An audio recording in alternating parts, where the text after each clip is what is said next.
복지정책에 대해 질문하겠습니다. 장애인의 지역사회 자립 생활을 위해 부천시는 어떤 계획을 수립하고 계십니까? 부천시는 무장애 도시를 조성하기 시작했습니다.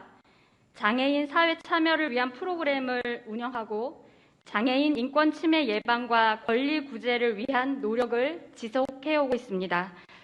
어느 거나 쉽지 않지만 장애인 복지가 한 걸음씩 나아가고 있음을 긍정적으로 평가합니다.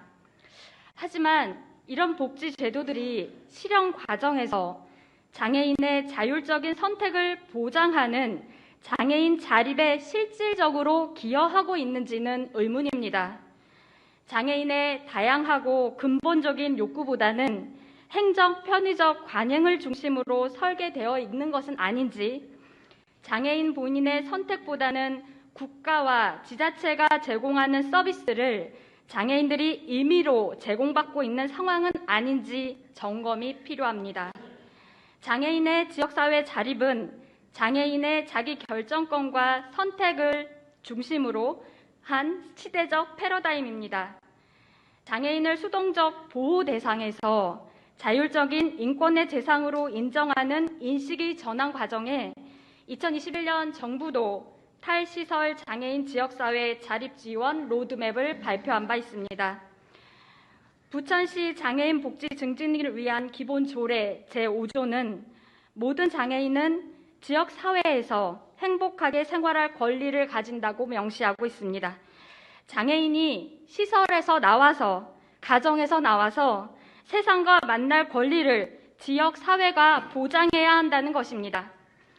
이것이 부천 지역 특유의 환경을 반영한 장애인 지역사회 자립생활 지원 체계가 고민되어야 하는 이유입니다.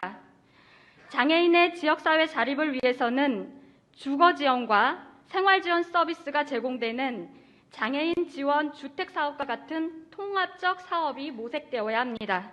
장애 정도, 장애 유형에 따라 개인별 욕구에 맞는 서비스를 지역 인프라를 통해 제공받을 수 있어야 합니다.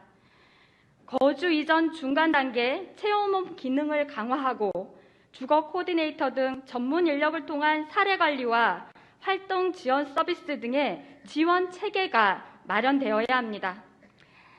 많은 예산이 소요될 것입니다. 그러나 그 과정에서 다양한 공공부문 일자리가 창출될 것이고 부천시는 다름을 인정하고 인권이 존중되는 통합적 사회 환경으로 나아갈 것입니다. 작은 도전부터 시작할 수도 있습니다.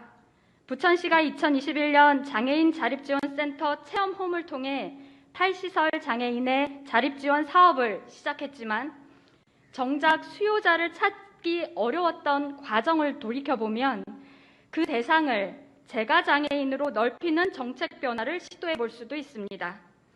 또 주거 공간이 있는 장애인의 경우 생활 유지를 위한 자립도움과 자기 결정을 존중하는 서비스 연계만으로도 지역사회 자립을 지원할 수 있고 공공임대주택 정책과 연계하여 지원주택 사업을 추진해 볼 수도 있습니다.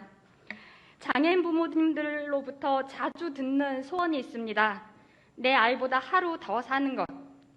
지난 10월 부천형 재가장애인 자립생활 지원체계 토론회 중 발표된 설문조사를 보면 부천시에 살고 계시는 장애인 부모들은 앞으로 마주할 가정의 미래를 비관적으로 생각하고 계셨습니다. 장애인도 다른 사람들과 동등하게 지역사회의 일상을 향유할 수 있다면 장애인 부모들의 가슴 절절한 바람도 미래의 희망을 품는 내용으로 바뀌지 않을까요? 어려움이 있더라도 부천시의 장애인 자립 정책에 대한 전향적 도전이 이루어져야 하는 이유가 여기에 있습니다. 장애인 지역사회 자립에 대해 부천시는 어떤 계획을 수립하고 있는지 깊은 고민과 실천이 담긴 답변을 바랍니다.